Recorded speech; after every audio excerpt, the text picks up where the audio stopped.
All right, look at that. I got that mental clock kicking.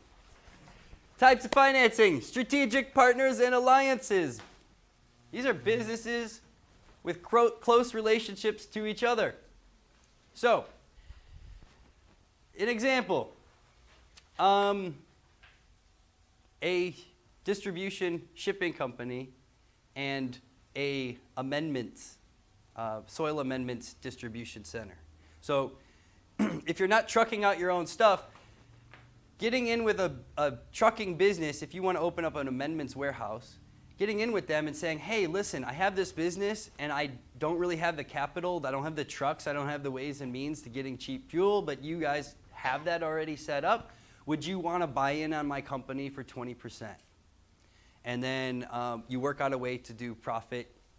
They make money, you make money, they continue to grow, you continue to grow. And then maybe you write in the business plan after 5 years, you get rid of that partner, they take their profits and go on, or you can reevaluate at that time, maybe increase your relationship. Maybe move that to more 50%, 50-50, and then double the size of the business. So it's all up to you and your partnership. This is a great way to do it. A lot less responsibility on your plate, as long as everything is done in contract. Never do anything on a handshake anymore, because that same hand will be used to slap you across the face when you're not looking, all right? Small business investment company. There are lots of them. Not in Hawaii, but there are lots of them. These are these are companies that give money to small businesses for a payment and return. Okay? A lot of the times the interest rate will be much lower than a bank. But most of those people are playing the risk game. They want to make sure that they get a lot of your profit much quicker than a bank would ask for. So if you do a bank loan, 15 years, 10 years, these folks are going to ask for a return within 3, 4, 5 years. These are going to be, please make sure that they're all licensed by SBA, Small Business Administration. And these are the companies that will hand out Small Business Administration loans. You can also get them straight through SBA, but I would recommend doing it through an investment company, as they're a little bit more lenient on missed payments or that kind of thing. Everybody understand that? Venture capital for high growth business. Venture capitalist, anybody know what that means?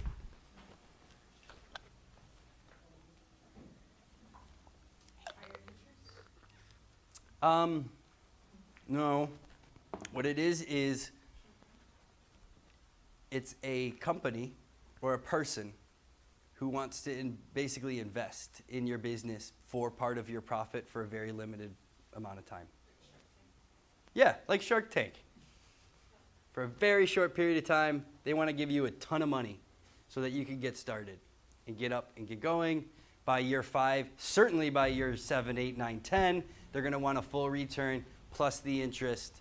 And then you can also talk with the venture capitalist about having them just pull profit as part of their payment.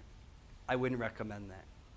Because hopefully you've gone in with them telling them you're going to make X amount in profit, but you know deep down inside that it's probably twice that. And if they give you the loan with half of the profit, they don't need to be none the wiser. Okay? So when you're doing venture capital, if you're going to do anything like that, be sure you come in shooting low as far as your projected profit, so that when you actually get really, really high, they don't really have to know. You can come in and just start paying off that loan within 2, 3, 5 years. Okay?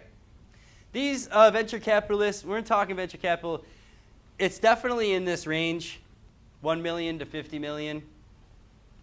But you guys know, hopefully, that $1 million really isn't all that much money when you're talking about small business. So it's actually totally reasonable to do an agriculture farm product production in Hawaii, having your business plan right off the bat being close to $1 million. If you're talking about equipment, structures, land acquisition, I mean, just land alone, right? If you're thinking about 25 acres in a certain area, you're paying way over $1 million. You're paying $6-7 million, right? So maybe you can write a business plan that is large enough that you're going to take over a 15-acre area and you're going to need $2.5 million just for the land. Why wouldn't you go to somebody who's willing to work with you, do delayed payments, maybe not have you not even do a payment for the first 3 years because that's what you worked out in your contract, versus a bank that says, okay, here's the money. Now in 2 months you have to start making payments, and if you miss one, we're gonna yank the chain. Okay, so this is a great way to go, venture capitalists, because you can start negotiating the terms of the contract. When it comes to funding from a bank, you don't really have a lot to say. They kind of have the way they do things. Venture capitalists in Hawaii.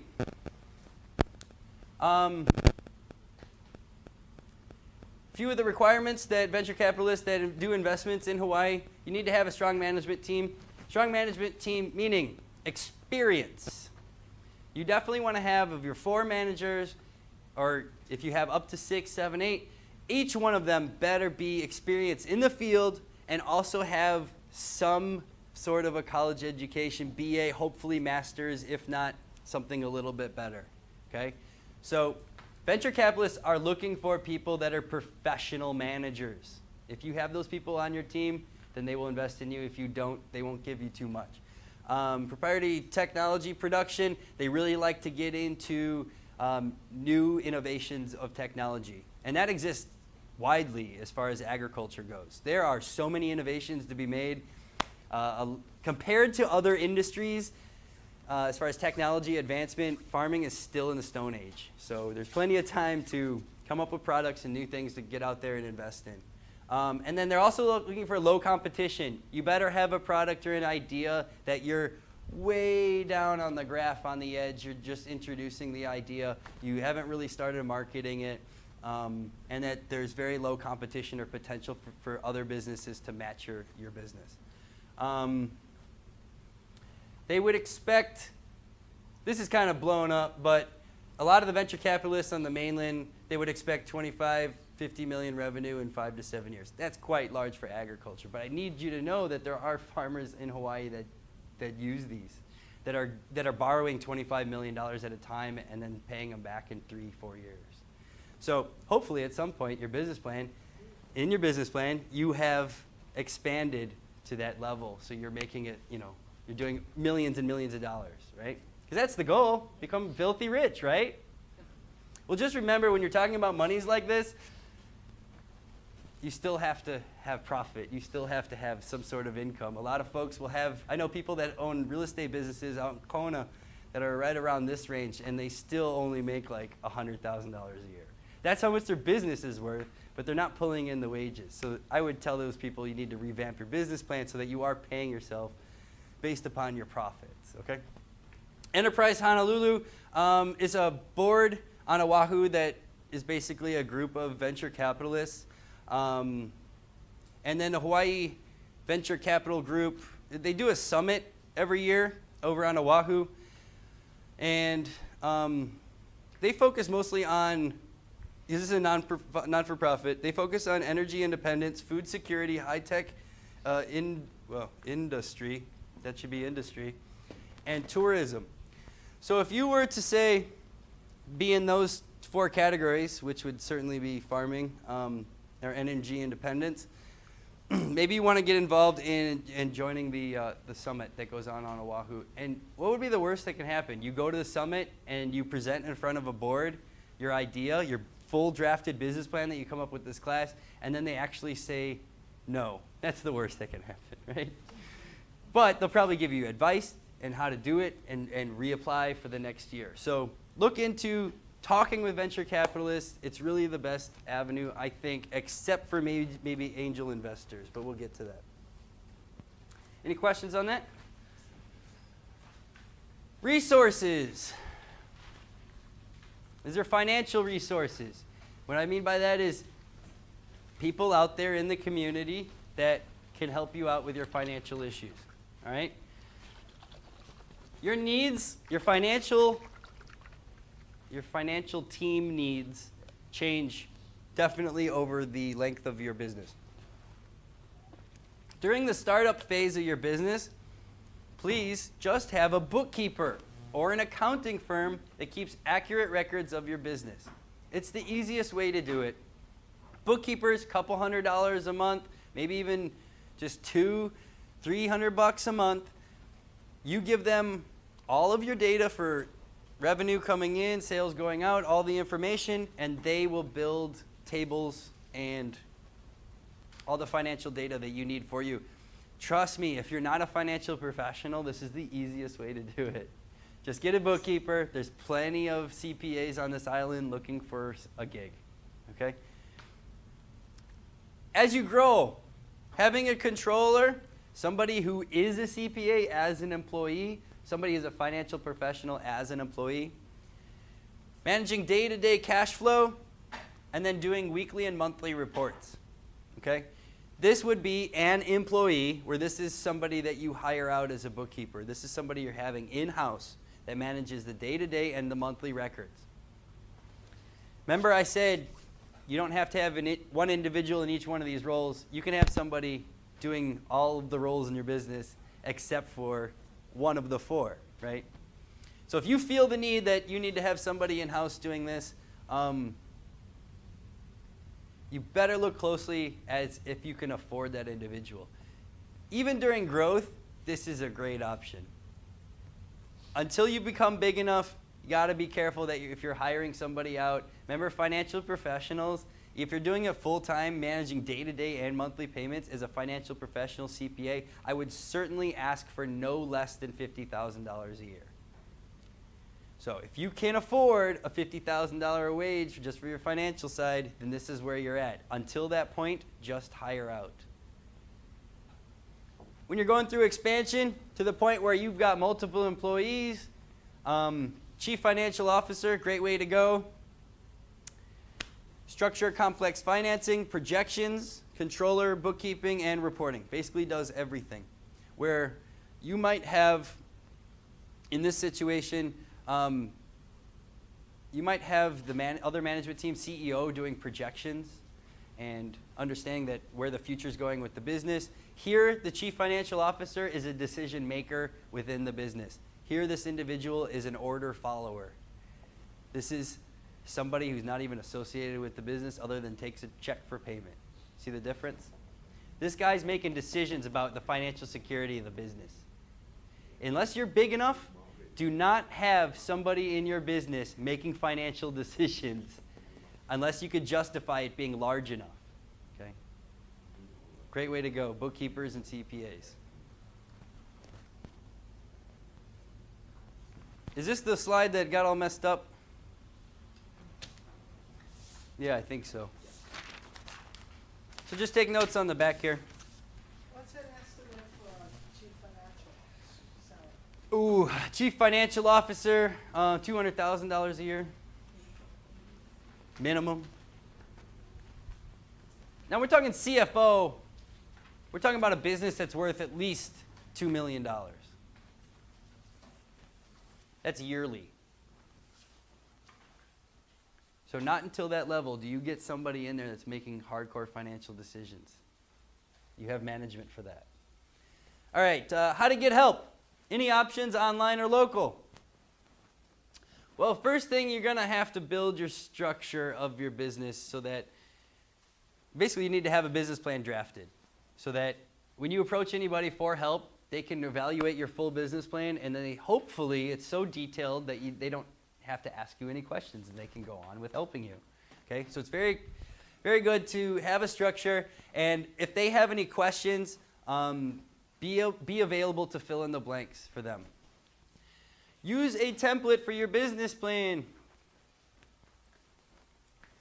There's a great website called, this is the website for the book. Bankable Business Plans. Great website there. Quicken has a great template as well. Everybody familiar with Quicken? It's a financial software. And then there's the one that I had mentioned, the agplans.umn.edu. We'll go over that today. There are many sources online for small businesses, both local and basically focused for Hawaiian farmers. SBDC, Small Business Development Center. Okay? This is a institution, grant-funded institution that is on this island that is here and exists to have you come in, help you build a business plan, and help for you structure it so that you can go out and find lending. Okay, where I'm teaching you this stuff, they kind of walk you through it.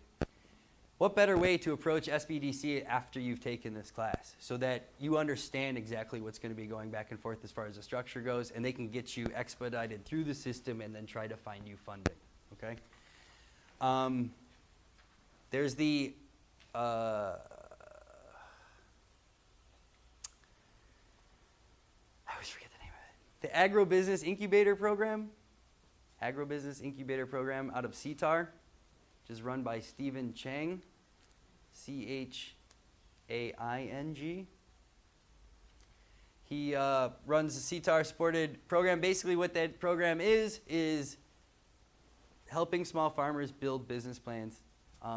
And this program right here is exactly what he does, Stephen does with his program over on Oahu. And they do branch out to other islands, but they're certainly there for help. So find them online, the incubator program, and basically your tax dollars are paying for them already to help out small businesses. You might as well utilize that money, okay?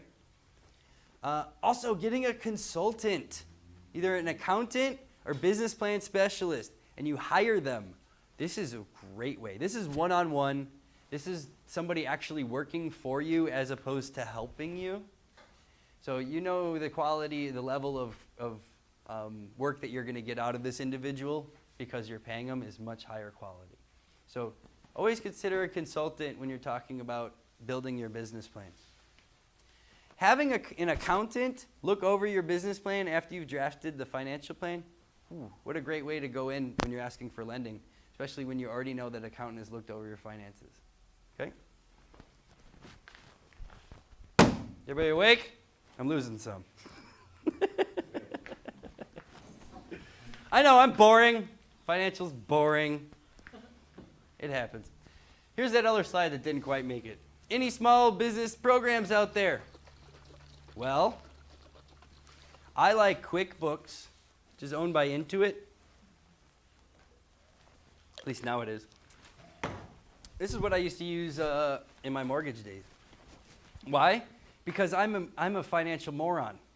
And this stuff breaks it down, puts it all in the right slot, and helps me organize it. Trust me, if I can do my finances of a mortgage brokerage company, then you can certainly succeed using this in your farm. Okay? Quicken, tracks sales, looks at your expenses and customers, creates invoices, it pays bills, which is what I love most about it, and it prints checks. So you can actually have a spreadsheet in QuickBooks that says you owe X amount of dollars to these 5 different places by the end of the month. Would you like to pay them? Oh, sure. Click, and you pay it. And it's already accessed through your bank account, through their bank account, and you set it all up. It just takes actually setting this stuff up.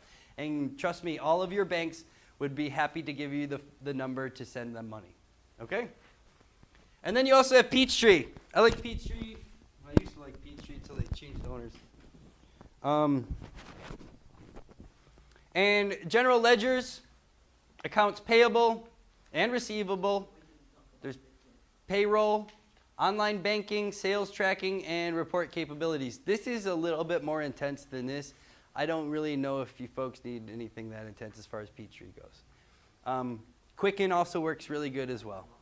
Quicken is really made for the super small kind business, but at the same time, wouldn't you want to use the same software throughout the extent of the growth of your business? You're not going to want to change financial software as you expand and as you change, right? You want to use the same thing since the beginning. So maybe pick something like the QuickBooks, okay?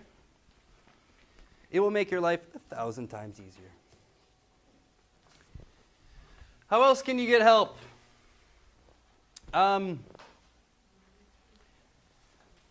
There is a website, Starting Businesses in Hawaii. It's done by hawaii.gov. It basically aids you in getting the right paperwork, getting the right certifications to have a small business in Hawaii. So tax structures, and basically certifications. If you need to be certified in any way, they'll help you with that. SBA, Small Business Administration, federal website, federal entity, feel free to contact them. They will help you out, but just know that they will help you out to the federal level. They're not really all that specific in their help. They might steer you in the right direction as far as paying taxes and all the things that are federal, but when you start talking about local kind stuff, they're not really the best avenue to search out information. Oh, here it is, Agribusiness Incubator Program. This was set up about 8 years ago, 6 years ago. And they help you analyze your financial, operational processes and procedures. They strengthen, or they help with your strategic plan development, basically with your business plan.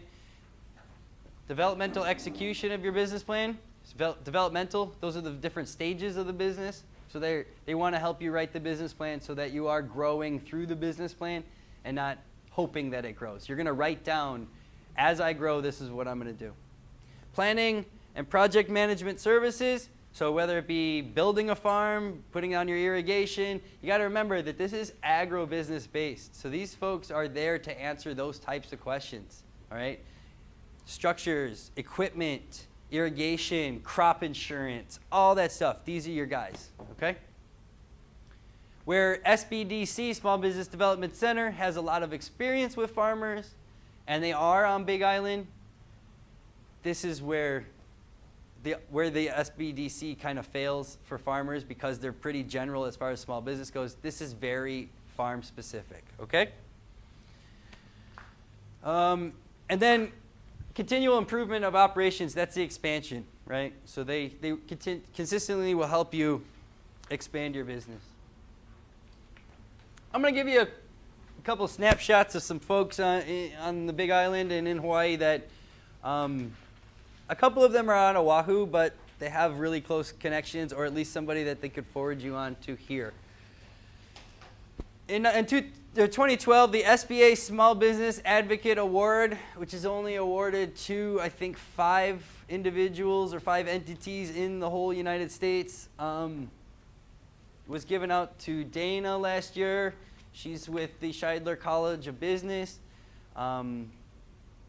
She helps out with minority business enterprises, so native farmers, women, disabled, all these things that she would help out with. So the minorities, and she's the director of the NBDA Business Center in Honolulu at UH Manoa. This is basically the business center at the Scheidler College of Business, right? This individual, these folks, they work for the university. They're paid by tax dollars. They're paid by your tax dollars. So utilize their service, okay? Susan won the same award in 2008. She's with Central Pacific Bank, my least favorite bank. But she's definitely an advocate for small business. She was awarded 2010 SBA Hall of Fame, 20 plus years in business planning, resources, and education, and CBD is main SBA leader in Hawaii. So apparently she was able to take Central Pacific Bank to the level that they are the highest lenders for small businesses in Hawaii. If that's true, which was probably true in 2008, but I don't think it is now, that this would be a great resource, getting hold of Susan or Susan's office. And if you're looking at lending for agribusiness, what better person to talk to? Well, you can talk to Roberta because I like her a lot more. No, I don't really know the other lady, but I do know Roberta. She's very, very helpful at the Bank of Hawaii. She created her own small business incubator program, incubator being just an institution to help out the community. She's an advisor, a speaker.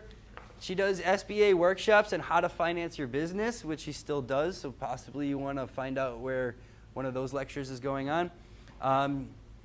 Coached women to secure capital and new opportunities. The reason why she got this award was because she was able to get out like an exorbitant amount of small businesses to minorities and women during her period, or at least during that period. So she is one of the individuals that I might actually have on the board during your evaluation. So I like to use her resources. She's a wonderful lady. Jean Jeremiah won the award for SCORE. Does anybody know what SCORE is? SCORE is a non-for-profit organization based in Honolulu. It's a national organization that provides free counseling and assistance to small business owners and startups. Okay, this is free counseling. And by counseling, they will fly from Oahu to your farm to evaluate your business plan. They are the most hands-on group as far as small business development in Hawaii. Okay.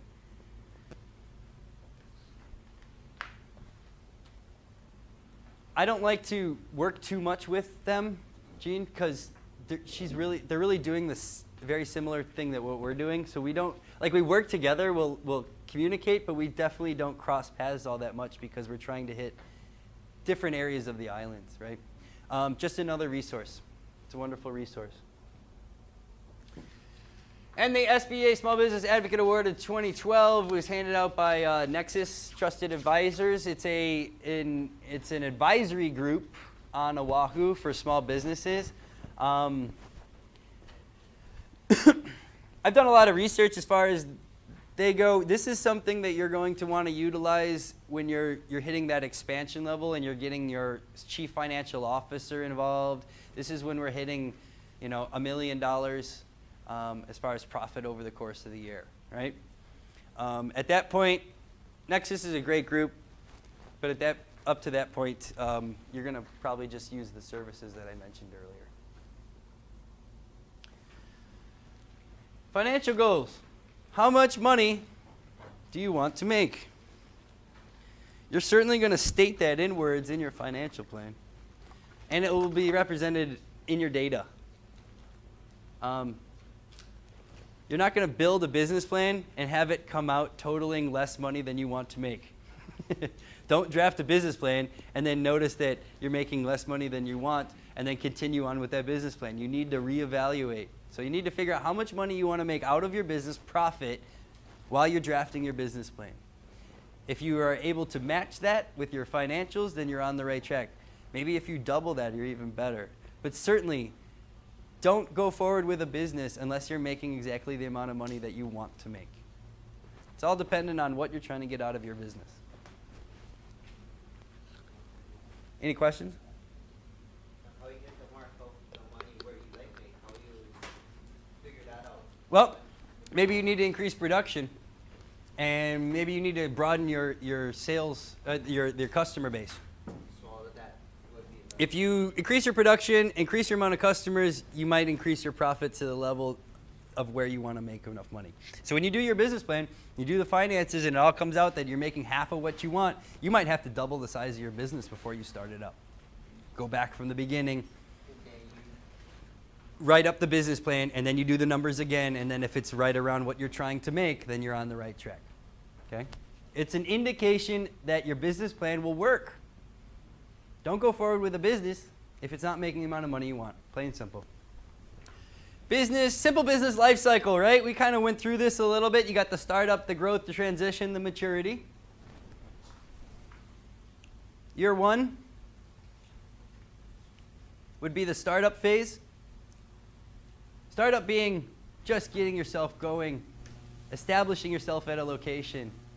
Remember that your business can start up without having a farm yet, without having all these things set up yet. As long as it's in the business plan and you're working towards a goal, then you have started your startup. Shouldn't take more than a year to get out of startup. And growth. Years 2 through 5, and then years 5 through 10, you're going to grow to the next level. So there should be 2 levels of growth within your business. Years 2 through 5, once you hit the 5 through 10, you should be going into a transition phase. Year 10, at this point, you probably have CFOs, CEOs, or whatever that don't want to do it anymore. I mean, 10 years, 11, 12, 13 years working in a business, especially if you have individuals that are of the experience level to have as a CFO or CEO, this individual is probably pushing retirement age at that time, okay?